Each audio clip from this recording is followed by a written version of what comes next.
नमस्कार, जय हिंद। तो अभी हम लोगों ने जस्ट एक लाइव क्लास लिए थे, उसके बाद ये पुनः मैं एक वीडियो आप लोगों को रिकॉर्डेड कर रहा हूँ बिकॉज मोस्ट इंपॉर्टेंट है, जो कि कॉम्पिटिटिव एग्ज़ाम, चाहे मैं यूजीसी नेट की बात करूँ, पॉलिटिकल साइंस की बात करूँ, अदर्स कॉम्पिटिटिव एग्ज़ाम की, उसमें ये क्वेश्चन आते हैं। तो चलिए सबसे पहले हमको देखना है। देखिए, मैंने यहाँ पे बात किया हूँ संसदीय कार्यवाही की। संसदीय कार्यवाही मतलब होता है कि संसद की कार्यवाही से संबंधित प्रश्नों की बात कर रहे हैं। संसद में कैसी कैसी कार्रवाई होती है, क्या क्या पदानुक्रम होता है, कैसे एक हायरार्की के अकॉर्डिंग काम होता है, इसको समझने की कोशिश हम करते हैं। देखिए, सबसे पहले आप याद रखिए, संसदीय कार्यवाही जो होती है ये सुबह 11 बजे से 11 AM से लेके शाम को 6 PM तक चलती है। तो ये टाइम आपको याद रख लेना है कि संसदीय कार्यवाही अगर अवकाश को छोड़कर अन्य दिन अगर काम कर रही है तो वो टाइमिंग क्या रहेगी, 11 से 6। सबसे पहले देखना है कि इस बीच में संसद की कार्यवाही जब होती है तो सबसे पहले किन चीज़ों की आवश्यकता होती है। पहला हमको देखने मिलता है प्रश्नकाल। प्रश्नकाल जो होता है ये किससे संबंधित होता है, क्यों महत्वपूर्ण होता है? तो प्रश्नकाल जो होता है ये संसदीय प्रक्रिया का पहला घंटा होता है। क्या होता है? पहला घंटा। अब पहले घंटे की मैं बात करता हूँ तो इसकी टाइमिंग मैं ऊपर लिख देता हूँ। ये होती है हमारी 11 से 12 बजे तक। कितनी होती है? 11 से 12 बजे तक प्रश्नकाल।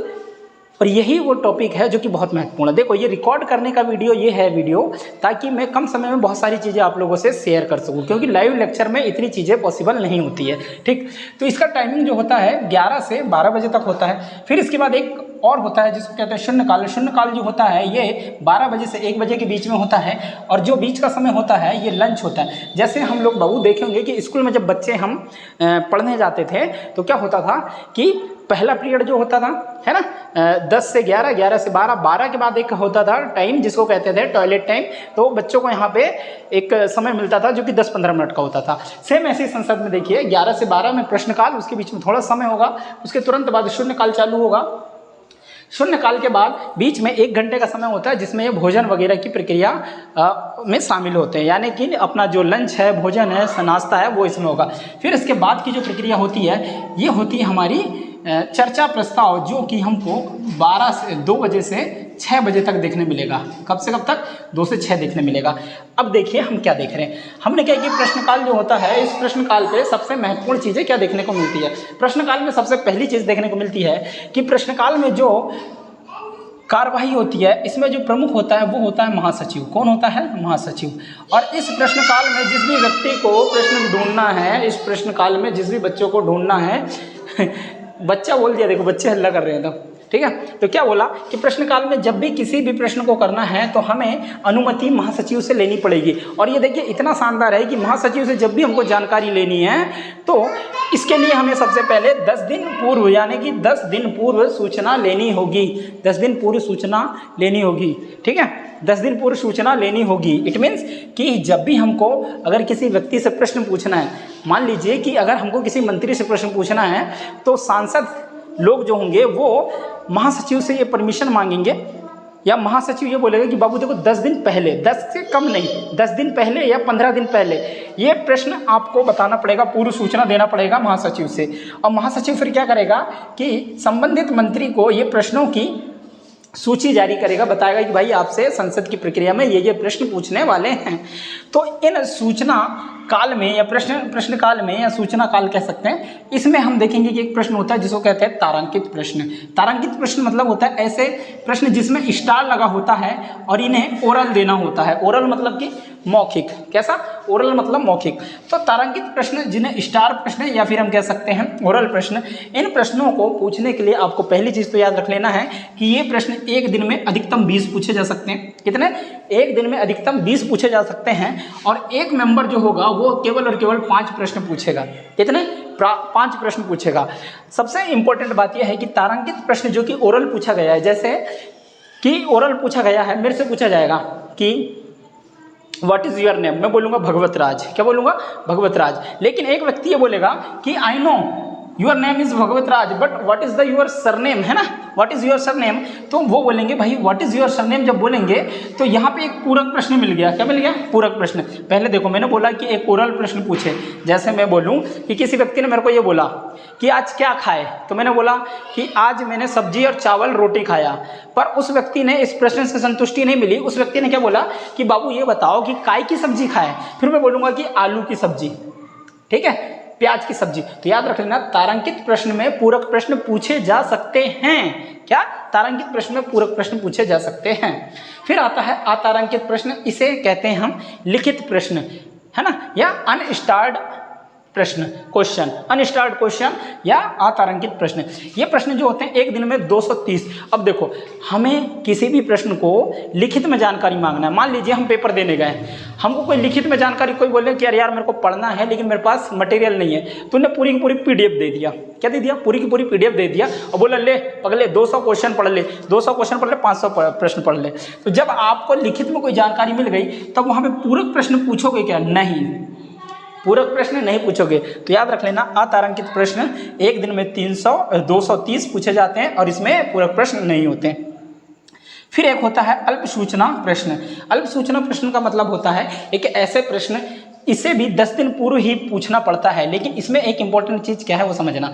जैसे मान लीजिए मैं किसी क्षेत्र का मंत्री हूँ, पर हुआ यूँ कि मैं शहडोल का मंत्री हूँ और शहडोल में ये होता है कि किसी तरीके से बाढ़ वगैरह आ जाती है और मुझे जो संसद में प्रश्न देना था या उनके उत्तर मुझे देना था, वो बाढ़ के कारण, व्यस्त होने के कारण मैं उन प्रश्नों के उत्तर नहीं दे पाया, तो फिर मुझे और अतिरिक्त समय मिलेगा, या फिर कहना चाहिए कि और कम समय में मैं जल्दी जानकारी भी ये कर सकता हूँ। तो ये हो सकता है, इसको कहते हैं अल्प सूचना प्रश्न।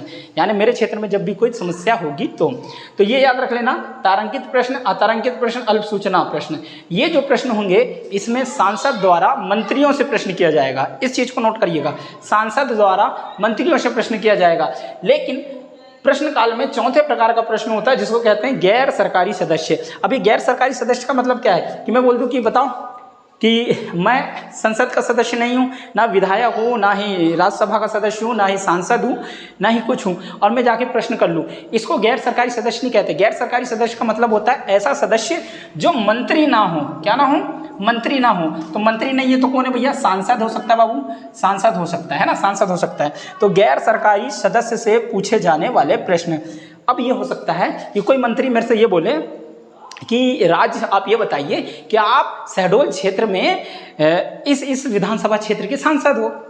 मैंने बोला जी बिल्कुल हूँ। तो ये बताइए आपके क्षेत्र में आपने क्या काम किया, शिक्षा के ऊपर क्या काम किया, रोजगार के ऊपर क्या काम किया, भवन निर्माण में क्या काम किया, रोड निर्माण में क्या किया, सड़क परिवहन में क्या किया, यहाँ पे रेत खनन, उत्खनन और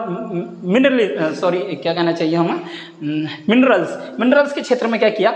तो यहाँ पे याद रख लेना, यहाँ पे सांसद से प्रश्न कौन पूछ सकता है? मंत्री पूछ सकता है। और यहाँ पे क्या हो रहा है, यहाँ पे चाहे तारांकित की बात करूँ, अतारांकित की बात करूँ या अल्प सूचना की, यहाँ पे मंत्री लोगों से प्रश्न सांसद कर रहे हैं। तो ये आई होप इतना समझ में आ गया होगा क्या कि भैया 11 से 12 स्टार्ट होता है, महासचिव से जानकारी लेना पड़ता है, 10 दिन पूर्व हमको सूचना देनी पड़ती है, और ये 4 टाइप्स के क्वेश्चन किए जाते हैं। इस चीज़ को बहुत इंपॉर्टेंट तरीके से याद रखिए। फिर आता है शून्यकाल। शून्यकाल क्या होता है पहली चीज़ से समझिए। शून्यकाल का मतलब, इसको नाम क्यों पड़ा इस चीज़ को भी ध्यान देना। शून्यकाल मतलब जब भी 12 बजता है तो हम कहते हैं कि भैया 12 बजने के बाद जीरो वाला टाइम हो जाता है, जैसे रात में देखते हैं ना जीरो टाइम, तो इसलिए इसको शून्यकाल। और ये शून्यकाल जो दिया गया है ये भारतीय मीडिया के द्वारा दिया गया है। किसके द्वारा?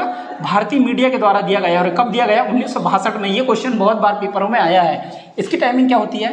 12 से 1 होती है। क्या होती है बाबू? 12 से 1, 12 बजे से 1 बजे के बीच का शून्यकाल होता है। ये 1962 से प्रारंभ हुआ है। ये मीडिया के द्वारा प्रदान किया गया है। ये शून्यकाल में बिना किसी सूचना के प्रश्न पूछे जाते हैं। अब बोलोगे कैसे बिना सूचना के? यहाँ पे हमने क्या किए कि महासचिव से सूचना ली, जानकारी दी कि भैया हमको प्रश्न पूछना है, लेकिन शून्यकाल में हम नहीं पूछेंगे। फिर उसके बाद हमने आगे देखे लंच टाइम। लंच टाइम कब से कब तक है? 1 से 12 के बीच में, 1 से 2 के बीच में, 1 से 2 के बीच में। अब इसके बाद जो तीसरा इंपॉर्टेंट आता है चर्चा प्रस्ताव, या जिसको कहते हैं चर्चा प्रस्ताव, या फिर हम कह सकते हैं कि इसमें कुछ प्रमुख चीज़ें होती है। तो इनसे संबंधित मैं लेक्चर अगले वीडियो में लाऊंगा, क्योंकि मेरा प्लान इसमें ज़्यादा बड़े लेक्चर बनाने का नहीं है, तो ये हम अगले लेक्चर में लाएंगे। तब तक के लिए धन्यवाद। जय हिंद, जय भारत। अच्छा, एक क्वेश्चन आप लोगों से मैं पूछना चाहता हूँ, मुझे बताइएगा कि संसद का वर्णन भारतीय संविधान में कौन सा? ये प्रश्न का आंसर मुझे कमेंट्स में करिएगा। संसद का वर्णन भारतीय संविधान में किस अनुच्छेद में है? और एक क्वेश्चन का आंसर देना कि CAG है ना, कंट्रोलर ऑडिटर इन जनरल, संसदीय प्रक्रिया में भाग कौन से अनुच्छेद से लेता है? ठीक है, यानी संसद की प्रक्रिया में जो भाग लेता है, वो बैठकों में जो भाग लेता है, वो कौन से अनुच्छेद से लेता है। तो ये 2 आंसर दीजिएगा कि CAG, है ना, CAG और CAG और एक अटॉर्नी जनरल, दोनों का ये बताना कि कौन से आर्टिकल से संसदीय प्रक्रिया में भाग लेता है और संसद का वर्णन भारतीय संविधान के अनुच्छेद में कहाँ देखने को मिलता है। इस चीज़ का आंसर मुझे दीजिए। चलिए, धन्यवाद। जय हिंद, जय भारत, जय मध्य प्रदेश, जय संविधान। Take care.